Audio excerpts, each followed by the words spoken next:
మిమ్మల్ని ఎవరైనా రియల్ ఎస్టేట్లోకి రండి, లైఫ్ సెటిల్ అవుద్దని పిలిచారా? పిలిచినా మీరు వెళ్ళలేదా? అయితే ఒక్క నిమిషం. మామూలుగా ఎవరైనా గుడికి ఎందుకు వెళ్తుంటాం? మన కష్టాల్ని ఆ భగవంతుడికి చెప్పుకోవటానికి, వాటి నుంచి విముక్తి ప్రసాదించమని, బాగా డబ్బులు సంపాదించాలని, కుటుంబంతో సుఖ సంతోషాలతో ఆరోగ్యంగా ఉండాలనే కోరుకుంటాం. ఎవరైనా ఇంతకు మించి దాదాపుగా ఏమీ కోరుకోరు కదా.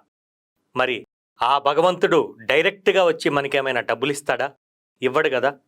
మన కష్టాలకు చెల్లించో, ఇంట్లో వారి పూజలు ఫలించో, పోనీలే ఒక్కసారి అవకాశం ఇద్దామని మీకు ఎవరో ఒకరి ద్వారా రియల్ ఎస్టేట్లోకి రమ్మని ఆహ్వానం లభిస్తుంది.